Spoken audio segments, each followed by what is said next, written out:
Hello, my name is Ezenwa Ongbenu, and the topic of this discussion is relieving constipation naturally. Now, constipation is a fairly common problem. It involves straining during bowel movements. It involves the passing of hard and compacted stools. It involves pain during defecation, and it involves a sensation of incomplete evacuation after a bowel movement, which is known as tenesmus. Now, conventional medicine defines constipation as having fewer than 2 or 3 bowel movements a week. And it's very important for health to resolve constipation because the digestive passageway is a hugely important channel for the elimination of waste in the body. And constipation involves the blockage of that channel of elimination, so you have the retention of waste in the body. Now here I have a diagram of the human torso, and this line represents the diaphragm, which is the muscular wall that divides the torso into the thoracic cavity and the abdominal cavity. And within the abdominal cavity we have the digestive organs and also accessory organs.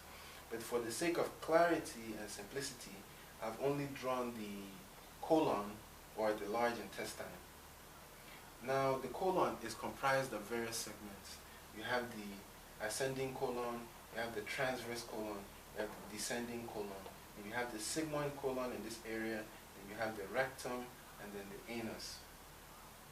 Now, constipation involves the retention of feces in the rectum and also in the sigmoid colon. And the longer feces is retained in that area, it becomes hardened and drier and more compacted. And chronic constipation can lead to many health challenges. Now I've listed 3 here. Firstly, it can lead to the formation of hemorrhoids, also known as pile. Because when there is the retention of feces in the rectum, there is an increase of pressure against the intestinal wall in that area. And that increased pressure weakens and damages veins that are within the intestinal wall, and it can cause those veins to bleed or to rupture, and you can see blood in the stool.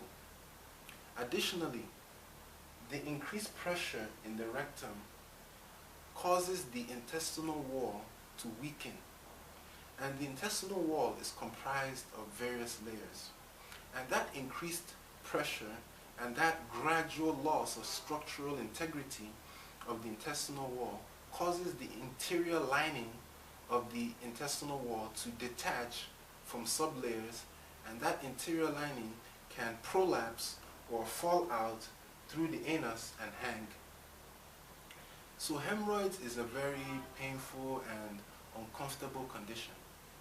Chronic constipation can also lead to the condition known as diverticulitis, because when there is an increase in pressure in the rectum and in the sigmoid colon due to fecal retention, there is also an increase in pressure in the descending colon, and that increase in pressure along the descending colon has a kind of effect where little pouches can be formed in the wall of the descending colon, and these pockets are filled with feces.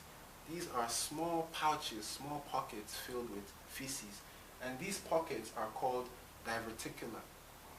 When these diverticula become inflamed, it leads to the condition known as diverticulitis, and it causes major abdominal distress, and it plays a role in digestive disorders like irritable bowel syndrome and inflammatory bowel disease. So it's a major cause of digestive disorders, and it's very, very uncomfortable. Additionally, chronic constipation leads to a condition known as endogenous toxicosis. Now, along the digestive tract, we have varying populations of bacteria, and these bacteria essentially are hugely important for our health because the human body is a sort of superorganism comprised of both human cells and then bacteria and fungi and other microorganisms that form the population that line our digestive tract. And they're hugely important for health. But chronic constipation, because there is the increased retention of waste and there is just stagnation in the colon, it tends to favor the growth and multiplication of harmful species of bacteria. Because the health of our intestines is of the balance of good bacteria and bad bacteria. And all times, both types of bacteria are present, but it's about the ratio between these two types of bacteria. When we have more good bacteria, it promotes health. When we have more bad bacteria, it leads to negative health outcomes. And constipation leads to the increase in harmful bacteria or pathogenic bacteria. And these bacteria generate a lot of toxins, a lot of harmful metabolites that are absorbed into systemic circulation, and they're carried all around the body. So they have effects all around the body. It could cause headaches, it could cause fevers, it can cause pain in the joints, it can also cause reproductive issues. Now, a particular bacterial toxin, LPS, also known as lipopolysaccharide, has been extensively researched. And LPS has been linked to many chronic degenerative conditions. Now, LPS has been linked with asthma, it's been linked with rheumatoid arthritis, it's been linked with digestive disorders like IBS, irritable bowel syndrome, inflammatory bowel disease. It's been linked with reproductive disorders such as like menstrual issues. So it has effects all around the body. And there is a growing body of literature that is really demonstrating the hugely important connection between regular elimination, and that is the maintenance of the appropriate balance of bacteria and our health generally. So resolving constipation is hugely important. Now, typically, constipation is treated with laxatives, and there are various types of laxatives. You have bulk laxatives, which typically contain insoluble and soluble fibers, and those fibers resist digestion, so they essentially pass through the digestive tract relatively quickly, and they also bind water, and they help to hydrate and soften stools, and they thereby increase bowel movements. So that's bulk laxatives. You also have osmotic laxatives that work by drawing water into the colon, thereby hydrating and softening stools and increasing bowel movements. And then you also have stimulant laxatives that work by increasing peristalsis, that is the wave-like contractions of the smooth muscles in the intestinal wall that propels waste through the colon.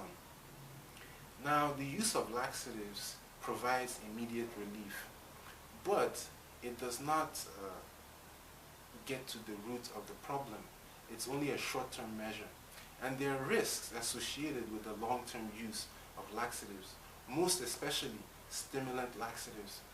Long-term use of stimulant laxatives can cause a dependency because the colon now becomes so sluggish and is unable to generate those peristaltic waves of its own accord. It becomes dependent on the stimulant laxative to generate those waves. So when you don't take a laxative, your colon essentially remains inert, and that is a very, very real concern.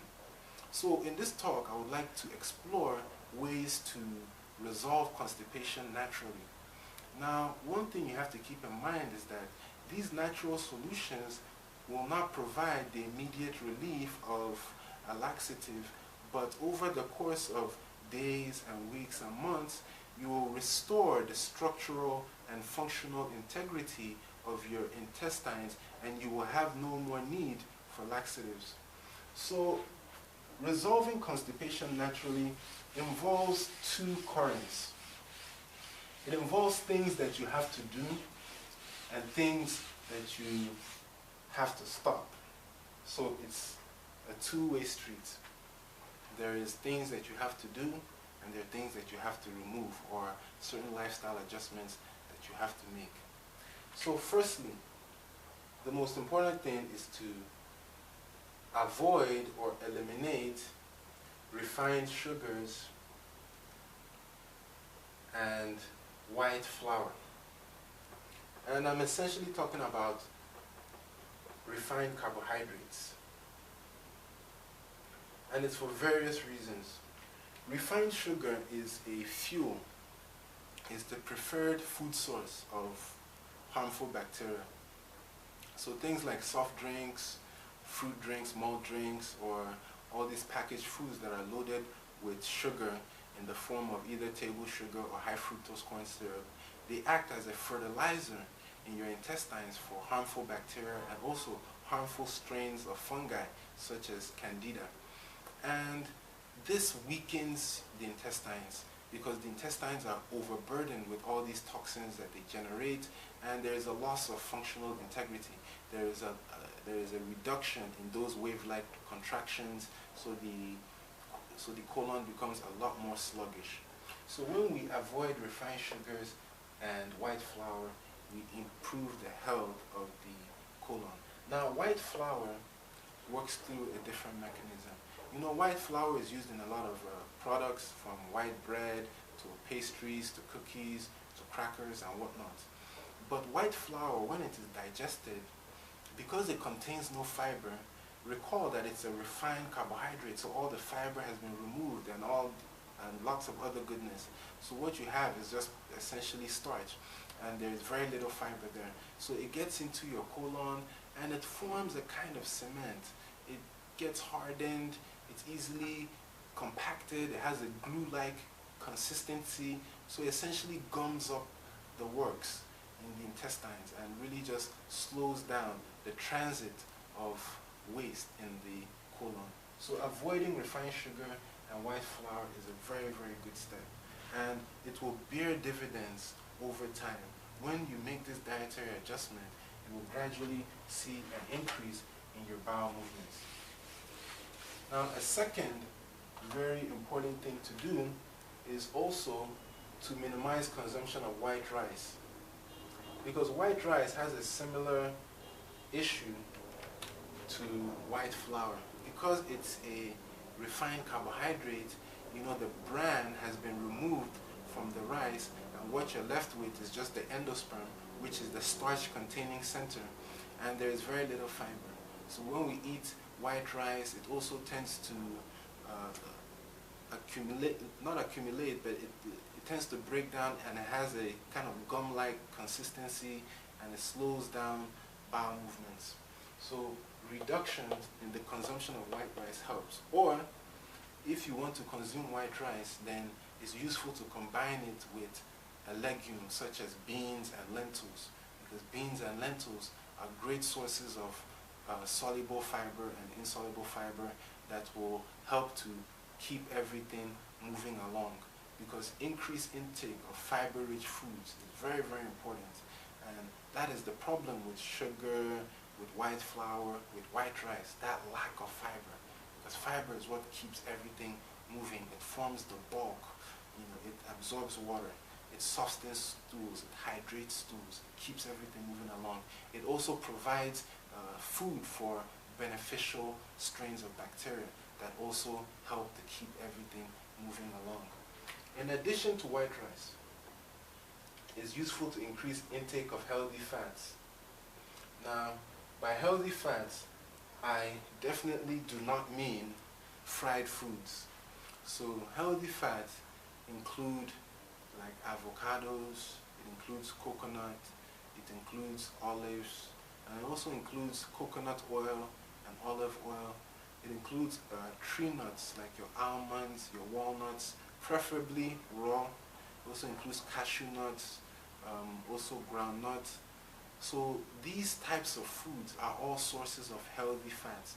And these healthy fats help in digestion. They help to lubricate stools. They also help in the absorption of fat-soluble vitamins, most critically vitamin A. Because when you eat foods that contain healthy fats, you help the body take up more vitamin A, and vitamin A is hugely important for the production of mucus in the colon, and mucus helps to soften stools, it helps to lubricate, so healthy fats are beneficial through various mechanisms. Additionally, it's very useful to increase intake of water-rich vegetables. And by water-rich vegetables, I mean like green leafy vegetables. So a very useful thing would be, like if you have a dish, possibly a rice and bean dish, you can steam green vegetables, possibly spinach or kale, maybe with onions. You steam it and have it as a side dish. That is a great source of water-rich vegetables that help to soften stools, that also contain beneficial fiber, and they promote the growth of beneficial bacteria. Water-rich vegetables. Another great way to increase intake of water-rich vegetables is to prepare raw vegetable juice. And you can mix and match. For example, you can have a green leafy vegetable like spinach, you can add carrots to that, you can add tomatoes, you can add ginger, maybe a little garlic, and you grind it in a juicer, or you grind it in a blender, and you can sieve out the fibrous fraction, and then you just have the raw vegetable juice. And it's a great source of water-soluble fiber that helps to hydrate stools, and also nutrients to promote the growth of beneficial bacteria, and just to improve the structural integrity of your colon, and to improve the functional integrity of your colon, that is, its ability to generate powerful wave-like contractions to propel waste and to essentially clear that channel. So water-rich vegetables, both salads with green leafy vegetables and the preparation of raw vegetable juice, is a very useful intervention in the management of constipation. Additionally, exercise is very useful because exercise is helpful in many ways. One, it increases blood circulation through the intestines, and it helps to maintain the structural and functional integrity of your intestines. And exercise also stimulates peristalsis, those wave-like contractions that propel waste through the colon and just through the digestive tract generally. Now, exercise, it does not necessarily have to be very strenuous. Even a 30-minute walk at a brisk pace will do wonders in relieving constipation, and it will just improve your health generally, because the whole body is interconnected. When we improve the health of any system, it has beneficial effects on all other systems. So exercise is very, very useful in resolving or relieving constipation naturally. In addition to exercise, a very useful supplement is the preparation of lime water. And lime water acts through various mechanisms. Lime water essentially means squeezing the juice of one lime or 2 limes into a glass of water. And you can drink this on a daily basis or even 2 times a day. And this will give fairly quick results in relieving constipation. And it works through various mechanisms. First of all, lime water stimulates the liver to secrete bile. Now, bile it serves many important functions in digestion. For example, helping the body to digest fats. But bile too promotes a healthy population of bacteria. It's a food for many beneficial types of bacteria, so it helps to repopulate the colon with beneficial bacteria. And bile too also acts as a stool softener. It acts as a lubricant. So when there is more secretion of bile, there's beneficial bacteria, there's softening of the stool, and there's increased bowel movements. Additionally, lime also helps to kill pathogenic bacteria. It has a selective antibiotic effect, so it promotes the growth of beneficial bacteria because it targets the harmful strains of bacteria. And lime water also helps to neutralize some of the harmful toxins that are being generated by these harmful bacteria. because the intestine is placed under oxidative stress because of these harmful metabolites and reactive oxygen species that these harmful bacteria release in the intestinal environment. So lime water helps to neutralize some of those harmful toxins and helps to detoxify the body through that means. In addition to lime water, it's also very important to manage emotional stress, because when we are under emotional stress, the body undergoes a stress response, and the stress response is multifarious. But a very, very important aspect of the stress response is the shutdown of the digestive system, because resources are redirected to the brain or to the skeletal muscles, but there's generally a redirection of blood away from the digestive system. So stress typically leads to indigestion, it leads to digestive problems, it can also cause diarrhea, but it also causes constipation, because it shuts down digestion. It reduces the secretion of digestive enzymes by the pancreas and the liver by manyfold. It also reduces peristalsis, those wave-like contractions that propel waste through the intestine. So it's very, very important to manage emotional stress. Exercise helps in the management of stress. Prayer helps in the management of stress.